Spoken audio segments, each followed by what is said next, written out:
If you're in your 40s or 50s and feel like your bank account isn't reflecting all the hard work you've put in, you're not alone. I talk with a lot of Gen X professionals who say things like, I'm earning more than I ever have, I've built up some assets, but I still feel like I'm not getting ahead financially.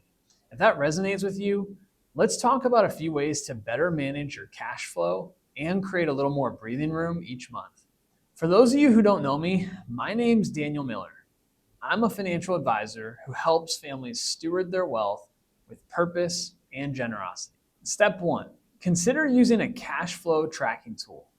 There are plenty of great options out there, tools like Monarch Money or RightCapital, which I use with clients, that help you get a clear picture of what's actually going on with your income and expenses. These tools can connect to your bank and credit card accounts and categorize your spending.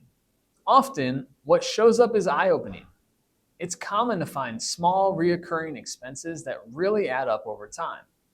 And once you're aware of them, you may decide to reduce or adjust those costs to free up more margin. The goal isn't to eliminate everything, it's to become more intentional. Step 2, take a fresh look at your pay stub. If you're like many Gen X professionals, your income has gone up over the years, but so have your tax withholdings and employee benefit deductions. That's not necessarily a bad thing, especially if it helps avoid surprises come tax season. But it could also mean you're withholding more than needed or still paying for benefits that no longer serve you.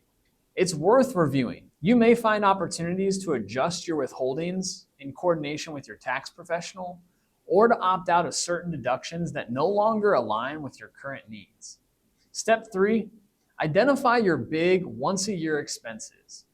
Maybe it's tuition each fall, a spring break trip, or helping out a parent with some home repairs. These are important, but if you're not planning for them in advance, they can wipe out your savings in one go. Instead, try breaking those expenses out and saving toward them month by month in a dedicated account.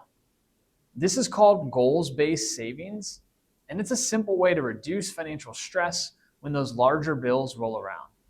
Instead of pulling from your regular checking or emergency fund, you've got a reserve set aside for that exact purpose. One more thing to consider, are you on track for your long-term goals? If you've already built up strong savings and investments and your plan is ahead of schedule, you might not need to continue saving at your current rate. In some cases, scaling back contributions could help increase monthly cash flow without jeopardizing your future plans. That's something we can evaluate by looking at your projections and aligning them with your actual goals. Managing cash flow doesn't have to mean cutting back. It's about making sure your money is working for you today and in the future. If any of this hit home for you, if you're earning more than ever but not feeling the financial progress you expected, you're not alone and you're not stuck. Sometimes just getting a clearer view of your numbers and being a little more intentional can make a big difference.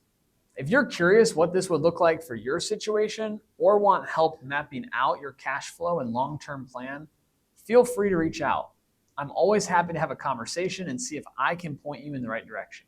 Let's make sure your hard work today is translating into the life you actually want, both now and in the years ahead. If this video is helpful for you, please feel free to like and subscribe for more tips on making your wealth a priority.